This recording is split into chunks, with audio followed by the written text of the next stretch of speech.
Welcome to the Awakening Women podcast. I'm your host, Leanne Oaten, and for almost a decade, I have been a transformation coach and therapist. This podcast is all about lifting the veil of consciousness and awakening to the truth. It is also about helping you to raise the bar in all areas of your life and relationships by starting with you. If you're ready to take back your personal power and reclaim your life, you have come to the right place. I'm so glad that you're here, so let's get started with today's episode. So you're listening to this because you feel like your situation is hopeless, which is why I titled it this way, so that I am talking to specifically those of you who are in this place where you feel like things couldn't really get much worse, that you are living in kind of like a prison where you're sleeping in separate rooms in the house, possibly. You're living separate lives. You don't talk to each other beyond just idle chit chat about some logistical matter. Anytime you try to talk about anything of depth, about the relationship, about the issues, it blows up and turns into a big shit show. You are keeping to yourself. Maybe you are not sleeping. You are feeling like the end is near, but you can't seem to execute or take the steps. You feel frozen, kind of paralyzed with what those steps even are or where to go from here. And then what happens is there's this point where they are still trying to be nice, when they just think this is another one of those times where you're threatening to leave the relationship or you're talking about divorce, and they can easily just hook you back in with doing something nice, buying something nice, some kind of grand gesture. And it's worked up till now. And so when they're being nice, this is where you start to question yourself. This is when you feel the self-doubt around moving forward, because it's really difficult to move forward when they're being nice. And you magically seem to forget or lose sight of how they treat you the majority of the time. And all of a sudden, it's like, oh, this is the nice person. This is the nice guy that I fell in love with that is trying to come back. And I've heard so many different versions of this from women around feeling like, oh, he actually gets it this time. It seems like he really understands and he's finally seen the light. It's manipulation. And I've said this many times. I've never seen a case in over 5 years of running my program for women in these relationships where there was a turnaround. But what I have seen is a lot of false turnarounds. I've seen a lot of manipulation and how they all behave the same way when they sense the end is coming or that you are pulling away. They all do the same things. They say the same things. They can sometimes put on a show like they understand, but underneath it all, you're still getting blamed. You're still getting gaslit. You're still experiencing crazy making communication where they are not taking any ownership for their part in it. And they may sometimes act like they are, but things don't change. So the only litmus test you need to know is whatever he's saying and doing, does the overall relationship feel like it's changing? Like, is his behavior actually changing over time? And so because they change for a short period of time, you throw away all of the other aspects of it that are problematic.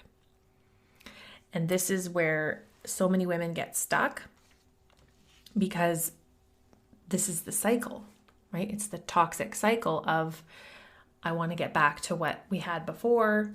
It was so good in the beginning. I got roped into this. I think that we really need to have a totally different expectation in relationships. And it's not that they aren't wonderful in the beginning. I think all relationships start off like that, or otherwise we wouldn't get into them, right? So there's something about meeting a particular person and it feels good, whether it's actual like love bombing and you're attracted to that, like you like that intensity. And so that's attractive to you.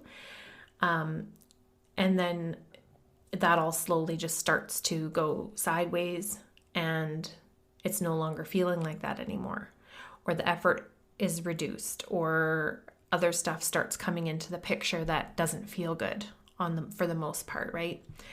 You have lots of really big fights, knockdown, drag out fights, arguments, explosive fights, lots of conflict, that starts creeping in, and the low effort and the flakiness.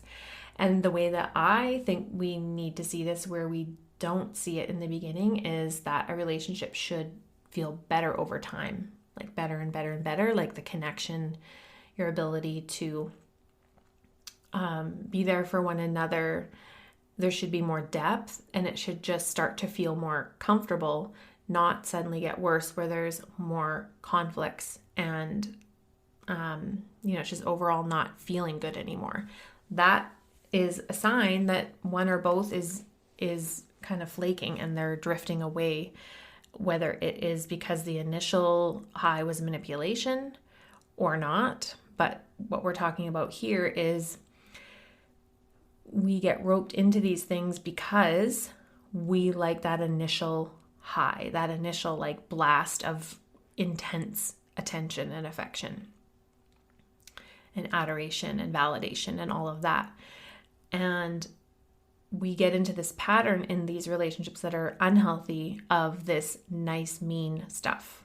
This is how they behave, right? So they can make a quick turnaround when they suddenly think, oh, I'm about to lose this, to keep you in control, right? It's all about control and power over. So if I can quickly make a switch here and be nice and be kind and do the things that I know that she's been asking me to do all along, but I've been acting like I don't know what she's talking about. And they suddenly pour it all on and act like they're trying. And then they guilt trip you because you aren't giving them a chance. Because you're skeptical for the 100th time that they're serious, right? And they will guilt you for you're the reason why we can't move forward, because you're not willing to give me another chance. You're not willing to give this any time. You're being selfish. You're breaking up the family. I'm over here trying my hardest to do all these things, and you're not willing to meet me halfway, or you're not changing. You're not giving me a chance. You won't let go of the past. Like there's always this undertone still of blame while they're trying to put on the act as though they're changing. All of this is happening at once. What you'll notice is you still feel unsettled. So you need to pay attention to that. So the outside might look great. There's things they're doing and you're like, oh, they're taking out the trash. They're helping me out. They're asking if I need anything. They're buying me things and bringing me gifts and flowers and all these things, so that they're trying. But underneath it all, it still feels kind of confusing and something feels off. And every time you try to resolve something, it ends up in an argument or a long, drawn out, like just crazy making conversation that drains you.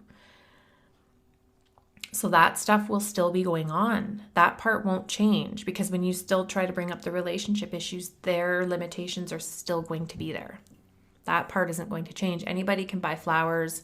Anybody can empty the dishwasher or fix something in the house that needs repairing that needed done months ago. Anybody can do that stuff. But what they are not capable of is relating, like actually sitting down and relating and looking at themselves and making adjustments in their attitudes and behaviors. That's why, while on the surface it might look like they're trying, but underneath you don't feel any more peaceful. Like you still feel this unsettledness. What I do when I'm working with women who are in this place of knowing that they need to do something, like they know that this is the end of the line, like they can't go back into that, but they're not quite yet ready to take that leap to leave. It's a really hard place to be. So let me just say that it is very difficult to be in that place. You need the right support for sure.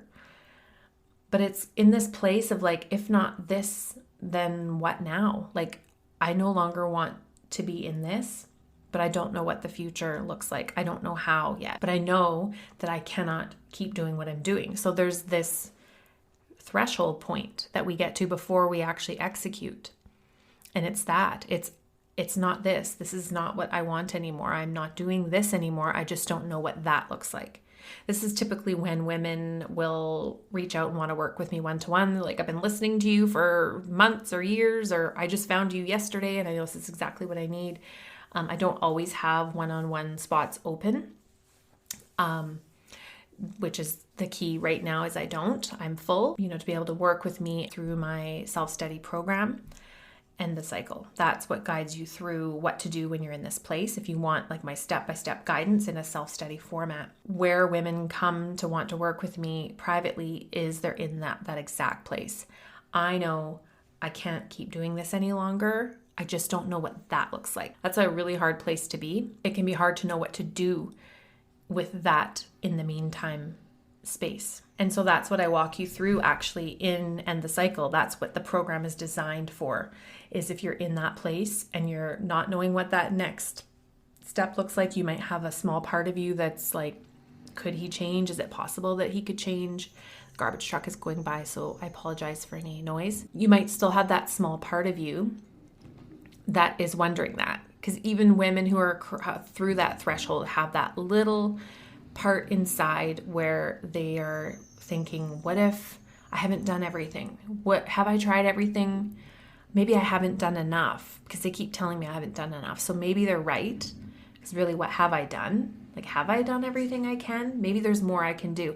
And they stay stuck spinning in the self-inquiry too much, taking too much of the blame. And so at the end, the heaviness of like, I'm the one that's ending this. I'm the one wrecking the family. I'm the one breaking up the family.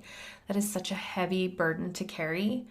And every woman feels blamed. Every woman feels like it's their fault. They wonder if they're making the right decision in leaving. And I can tell you the only way to get to that clarity is through your own inner work. You start building out your own goals, your own vision, and working toward those things now, rather than putting more energy and time into trying to fix the relationship, which you've seen does not work. You put that time into fixing yourself, to developing your own goals and vision for your life and working toward that. That's how you get out of that cycle. It's simply that shift that is, I'm no longer doing this, but I don't know what that looks like. And then you get help with the guidance around that, whatever it is. If you find a therapist or a coach that specializes in doing this, that understands the dynamics because they've experienced them. They also have professional training to guide you properly through things. Someone that can actually move you forward with a plan of action. That's what you need right now in the meantime, right? Otherwise, you could stay stuck in this purgatory for years and years more, and you keep moving the needle. You keep moving the goalpost of, I'll leave when this happens, and then that happens, and you tell yourself, well, no, this is still not a good time. I'll leave when that happens. What I've seen with women is they keep moving the goalpost, and it could be, well, I need to save more money. They save money. I need to get a car now. And then it's like, oh, it's the holidays coming up, or it's Christmas now, or oh, his mother's sick, or I'm waiting on some kind of like financial thing to come in, or it could be literally anything. He's going out of town, so that now's not a good time. Like the goalpost keeps getting moved. And I've seen so many varying different degrees of this where you just get mired in the day-to-day stuff because you're avoiding what you actually know you need to do. And we all go there. So it's a matter of realizing and seeing your own stuff and seeing your own blind spots, which we can never see our own blind spots. This is what helps to have someone else that can be objective to show you where to look and what are the next steps to take. Here's the next step. Here's the next step. So if you are wanting to work with me at this time, the self-study and the cycle is the only way to work with me right now. I'm contemplating running another live session of it with the coaching. I might be doing that at some point coming up. But at this time, if you're wanting help right now, the self-study is the way to go and the only way to go to get my guidance on this particular relationship situation that you're in that is very nuanced, and unless you've been through it, you could never understand it. The weight that women carry, that they're breaking up the family and that they're the reason solely on their own that that's happening, it's crushing, right? And that somehow this dynamic leaves them feeling like they are the one that's destroying everything. They're left feeling like that. And you'll get punished for that on the other side, right? You will. And this is where we also need to get empowered around, once we leave, how do we build our lives up so we're no longer underneath the control and manipulation of that person once we leave, if we have kids with them. And that takes a whole other set of skills, believe me. So you need to realize what you're dealing with, that it is not normal and it's had an impact on you, and get the right guidance to help you to see a clearer path forward. For more information on the program, head to Leanneoten.com/evolve, or you can click the link in the show notes and it will take you right to the registration page. The first step is to take that first step, that first scary step that feels like it's expanding you, like you're excited, you're nervous, but you also know you need to do something. Because when you do something, it shifts the energy, it shifts the momentum, it shifts the trajectory that you're on. When we do the same thing over and over and over and over, that's what we call being stuck. So you get unstuck by just taking the next right step, like the next thing that's in front of you that seems like it's calling you, whatever that positive step is. Whether it is enrolling in the program or it's something else that's on your mind to do, it's just taking that next forward action toward your healthier, more inspired, joyful, peaceful vision for your life.